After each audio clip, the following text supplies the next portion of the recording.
and Jalen's 33-day recap, the second Birdmester.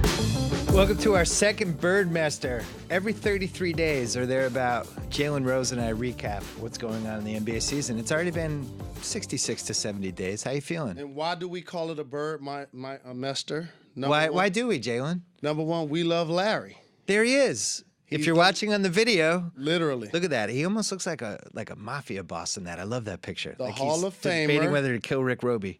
The only guy to be Coach of the Year, Exec of the Year, and MVP of the NBA. And also, he was my coach in Indiana. And if it wasn't for Larry, and if it was up to guys like Larry Brown, I would be somewhere buried at the end of memories in NBA lore. Yeah, but instead, Larry took over, and the rest is history. And for you, your love for Larry. Larry both made us a lot of money. That's our guy. And if you haven't noticed, we represent for our guys the Hall of Fame mogul, the legend. Of course, you see him on my shirt. And you see the MVP of the NBA. Not LeBron, not KD. It's Boogie! Why is Boogie the MVP? Why is Boogie the MVP of our second Birdmaster? Well, let's review. He turned himself into statistically one of the best big men in the entire league. He's basically a 23-12 every night now. He's abused some guys down low during the season. Took it to Dwight Howard a couple times. He really did. Like, took it to him. Yes, he takes it personal. Not just that, but he's been involved in, 7, 8 incidents on the court. How many technicals? There's been a few. He just recently called a players-only meeting to talk about all the stuff going wrong with the Kings, which, of course, he's a huge part of. I love the whole Boogie tornado. And also, we make sure we represent for Boogie because I talk a lot about players getting drafted by what I consider the wrong team at the wrong time. And, of course, it's great to have an NBA job, but when your leaders are both young players that are trying to figure themselves out in this league. Yes. He and Isaiah Thomas. That's a disaster. And they have to be the team captains, right? Call team meetings, do the interviews, be the faces of the franchise, plus win games and learn how to be professionals themselves. That's a tough responsibility. Cam Newton had that responsibility early in his career in Carolina. And then Riverboat Ron took over. Yep. You just made the case for the Luol Deng trade. Yep. We're taping this on a Tuesday afternoon. It's running Thursday. The Cavaliers traded for Luol Deng. They gave up a semi-protected first-round pick. It could end up being like the 11th to 12th pick, which is a strange move to basically rent Deng, who could become a free agent. Their hope is that he shows up. He's a veteran, a professional, knows how to do stuff, plays hard, fills in the blanks defensively, improves their small forward position, and then maybe he'll want to stick around. If you're the Bulls, you trade Luol Deng. Obviously, you lose Derrick Rose, your former MVP. Luol Deng, while one of the most productive two-way players in the entire league, especially for his position, I really like his game. Right. But he didn't blossom into that go-to kind of 20-point scorer that they can rely on if Derrick Rose is out. So right, he was at like 18 or 19, but it's because if you have a team that has no score, somebody's got to get to help you get to 90 points. And it's not necessarily the points, it's how you're getting them. And he's not getting them easily. You're not double-teaming them on the post. Yep. And you're not double-teaming them in pick and roll. So he's being an effective and efficient offensive player, but it isn't necessarily breaking down the defense. So for the Bulls, he's had injuries. He's been there a long time. Rose is out. You have to eventually decide we're going in another direction. So and also you left out the luxury tax. Yep, that too. That gets them out of here. You have the repeater tax, where if you pay the luxury tax in consecutive years, it compounds. I don't understand math. Saves them $15 million. Well, it saves them 20 this year, but then next year they don't have to. If they pay the tax, they don't have the repeater part. It's too complicated for us, Jay. And why does it make sense for the Cavs? There's a Duke Blue Devil tie with Luol and Kyrie. See, Zach and I did a podcast on Tuesday. I forgot about the Duke Blue Devil. And so if you're the Cleveland Cavaliers, you get a chance to basically see which way the wind is blowing with Kyrie a year early through his friend Luol.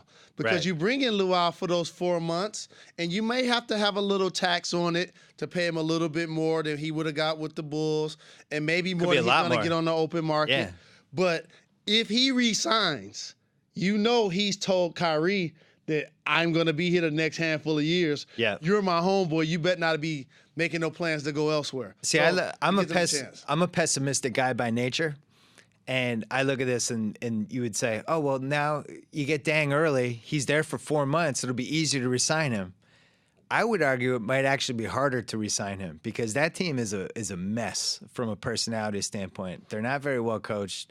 You got 2 ball-dominant guards, Kyrie Irving and Deion Waiters, guys who don't seem like they get along on the basketball court that well. You've had off-the-court dissension. Now you're throwing Deng into that. I think there's a real possibility he goes into this, and after a couple months, he's like, oh, my God. I'm going to tell you what. I got to get out of this. So this is where Deng helps the franchise. Okay. And it's the opposite of what we were saying about Boogie and Isaiah Thomas basically having to be the leaders as young players in Sacramento. He's going to provide the locker room stability and the on-floor stability that actually allows the coaches to coach the team. When the things that you're describing happening, those are personality conflicts that the coach can't control. When you watch the Knicks play and Tyson Chandler gets an offensive rebound and kicks it out to Banyani, or J.R. Smith takes a 3 at the end of the game, that's not coaching. Right. That's not being a smart player. Remember, these guys are getting paid millions of dollars to actually play basketball and look at the score every now and then, other than when you're about to get a triple-double. Right. So Luol Deng now is going to balance out their lineup. They were getting minutes out of G and a couple other guys on the wing. Now all of a sudden, a guy that can give you 2 minutes at the 2, the 3, and the 4 really helps out Kyrie. He's a ball handler a little bit. I think they'll be just fine. And they're in the East, which means they'll be in the playoffs. Well, they've lost 8 of 9 as we're taping this. Here's one other thing I thought about since I did the podcast with Zach. This could be like a 3-week test run. And if they don't get better, you can flip Deng and maybe get those picks back. Like, say, Phoenix a month from now. Be like, hey, Phoenix, give us Okafor's expiring contract and give us a number 1 pick back. So basically you're taking a little flyer to see if this Deng thing works. If not, you can get rid of him. It has to be a one-on-one trade because of the CBA rules. But the personal nature I just described in the deal and his relationship with Kyrie Irving does not allow that to happen. Okay. You can't flip his friend, his homeboy, his fellow alum in 2 or 3 weeks, a month, 6 weeks after you get him because Kyrie's going to be upset. But it could work to your benefit because now if Deng leaves this summer, you know Kyrie's not planning on staying. That's why Luol left. The other thing I don't like about this trade is I don't like when GMs are in that mode where, well, I'm going to get fired anyway. Might as well. What do I care about this pick? I ain't going to be here. I ain't going to be here. So Chris Grant, he's like, yeah, sure. This is almost like you're taking the miracle chance. You compare that to the Rudy Gay trade. Yeah, like Colangelo last year. Makes the in Rudy Gay Toronto. trade and didn't totally work out. What's Brian Colangelo doing now? He's watching us on television. Yeah. Let me ask you how you felt about what Andrew Bynum did. Because I tweeted about it, and then I checked my replies, which I try never to do, and I did it like twice in the last week, and I should find myself for that. But I tweeted about it, and people are like, why are you defending what he did? Why are you making it like I was like Bynum played this perfectly? Why did he play it perfectly? What's so good about being a jerk? And I meant like I don't think he played it perfectly as a human being. I don't know if he's a good guy. He probably isn't.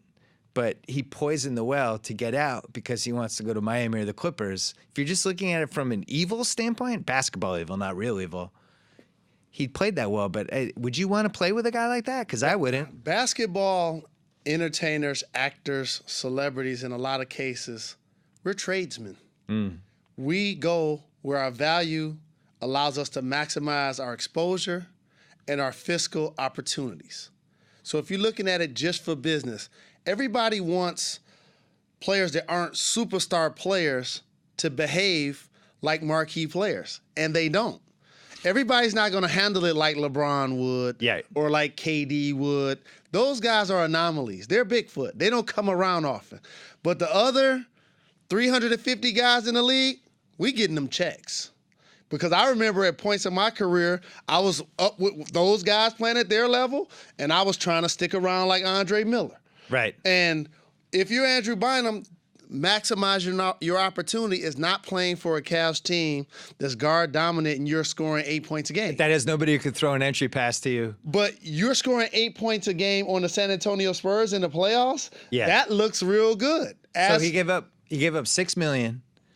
He'll probably get signed by the Heat or Clips for like, I don't know, 1.5, maybe 2. But if he plays well, now that leads to the $40 million contract this summer. 7 foot. If you're able to walk and chew gum, you're going to get a job. If you can pick your nose without giving a scratch, you can get an extra contract. If he's playing in the playoffs, that's all he has to be doing is being productive. So let me give him a team. Tiago Splitter just went down. He looked good with San Antonio, playing beside Tim Duncan. All of a sudden, Tim says he's working real hard. Pop says he's doing everything I asked him to do. All of a sudden, he's productive. You know who else would be happy? Tony Parker and his brothers. They'd have another investor for their nightclub. So I agree with your point and your premise. From a moral standpoint, it is like quitting on your franchise in theory. It's not like quitting. He quit. He tried to get them to fire him, which they did. So what do we think about Eli Manning not wanting to play in San Diego? All of a sudden, he went to New York. He won 2 Super Bowls. Oh. You have to maximize your opportunity for what it's worth right then. And that's what he's doing. You brought the Eli Manning thing, threw me for a loop. I wasn't prepared for that. That's why you get the big bucks. Let me ask you this. Oklahoma City makes this weird inclusion in the Courtney Lee trade where they dump Ryan Gomes. They're now $2.3 million under the luxury tax. They sniffing around. Could that be an Andrew Bynum home? Possibly.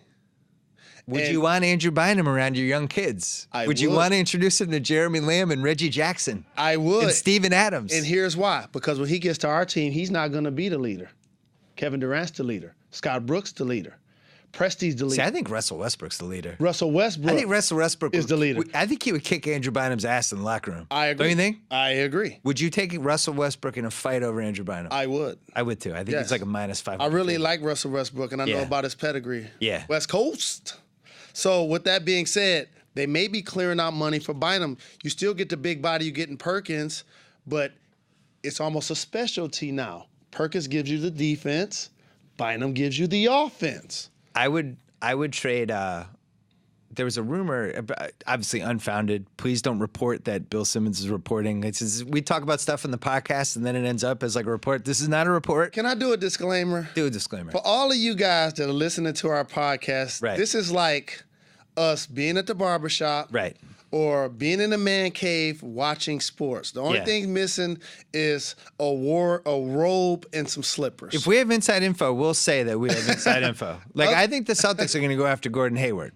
That's not a barbershop thing. I think they really want to get Gordon Hayward. Let me see. Who did he play for in college? Oh, really? Oh, he played for Brad Stevens. And the Boston Celtics are freeing up cap room left and right. By the way, you see Danny Ainge. If you're a policeman out there, you see Danny Ainge, arrest him. For the Jared Bayless expiring contract for Courtney Lee? He needs to be arrested. Wow. You know what I'm saying? He got a lot of thefts going around the league. No, right I know. now. Somehow Memphis got smarter with hiring all these advanced stats people, including our friend John Hollinger. But now they have Tayshaun Prince's contract and Courtney Lee's contract. Hollinger would have made fun of both of those trades. Okay, so you trade the Clippers, Doc Rivers. Yep. You get something in return for that. Somehow we got a pick. He was leaving anyway. Oh, and by the way, you get Brad Stevens, who's a very good coach. Yeah, it was good. You get involved with the New Jersey, now Brooklyn Nets. Right. All of a sudden, you trade them, a 36 and a 38-year-old player. Yeah. Did that really happen? Oh, and we're surprised. KG's a little banged up.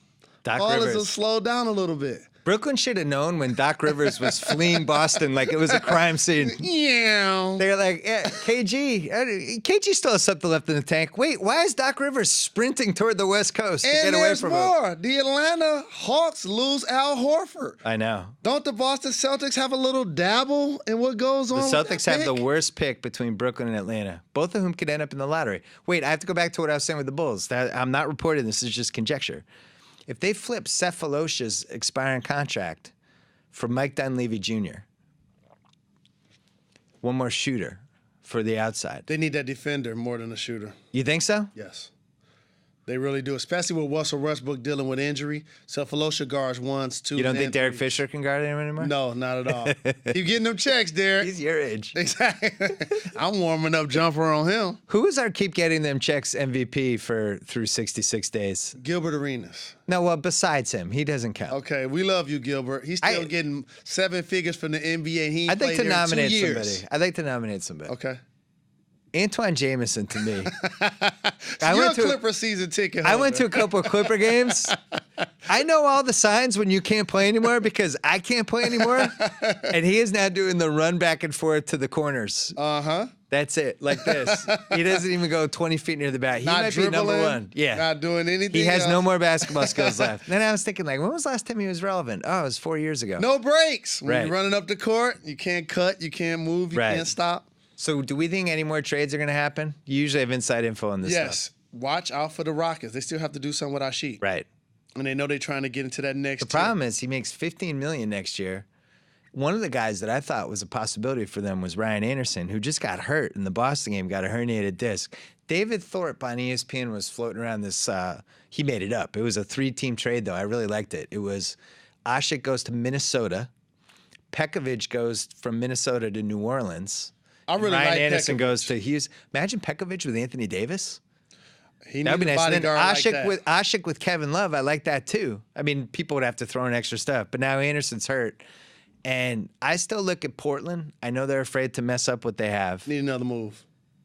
They could really use Asik. Yeah, they need one more move. The problem is I don't know how they get. I don't know why Houston would want to help a team that they're trying to beat in the West. Would be my issue.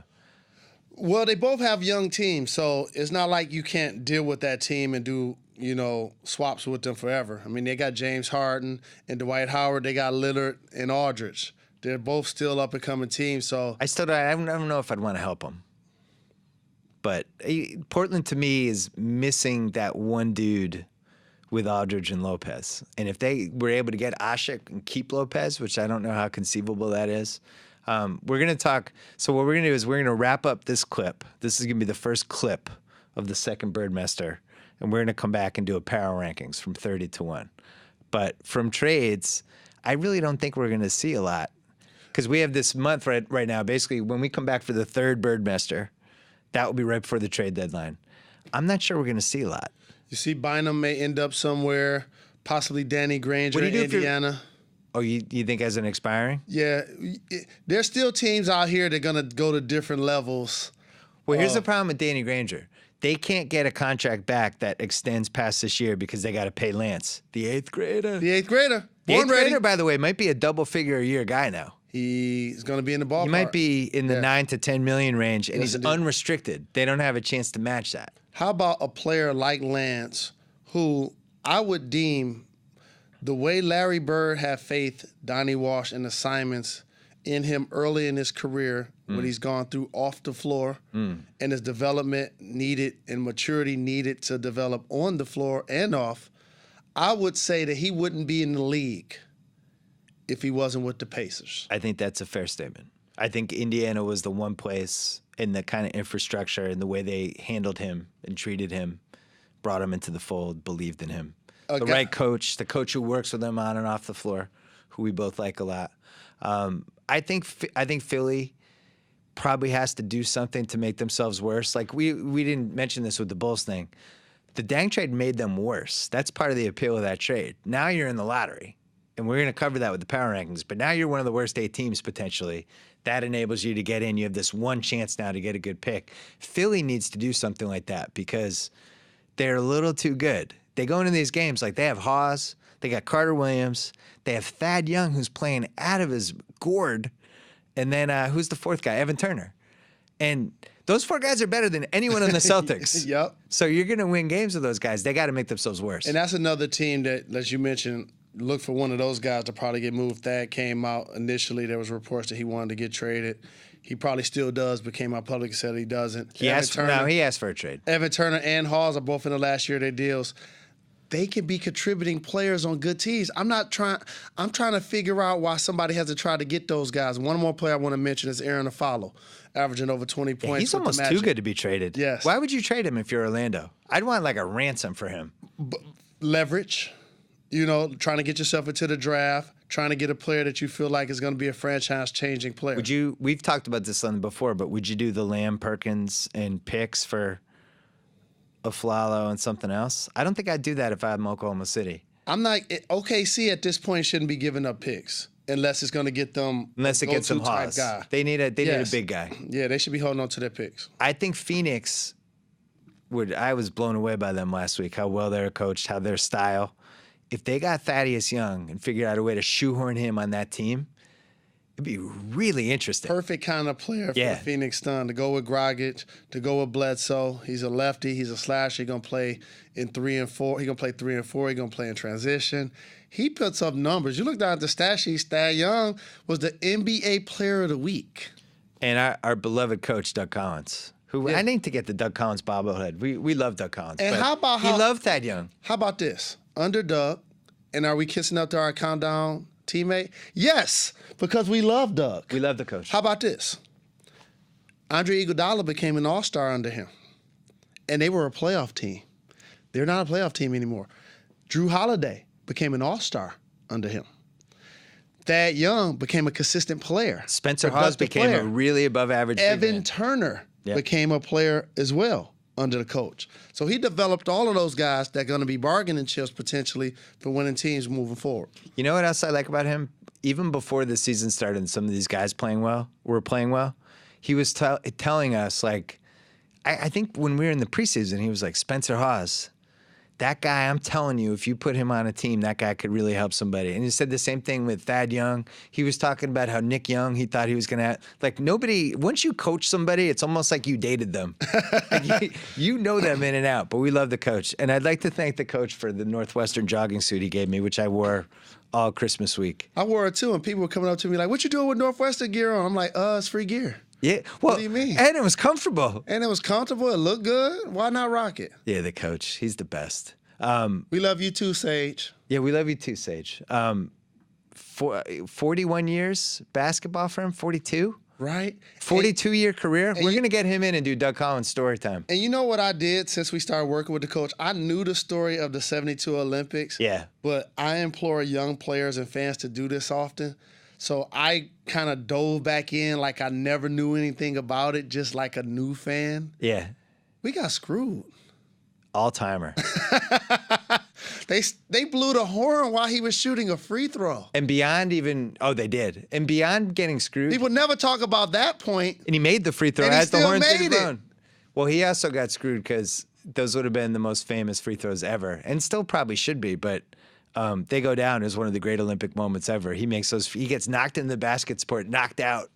He got undercut. Yeah. We're going to make him come in for a podcast.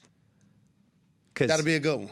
Because I'm tired of just sitting in the green room and hearing his awesome stories. We got to get him in there. Anyway, we're going to wrap up the first clip here of the second Birdmester. When we come back. And if you don't like Larry, we don't like you. When we come back, power rankings 30-1. The second Birdmester, Bill and Jalen, will be back.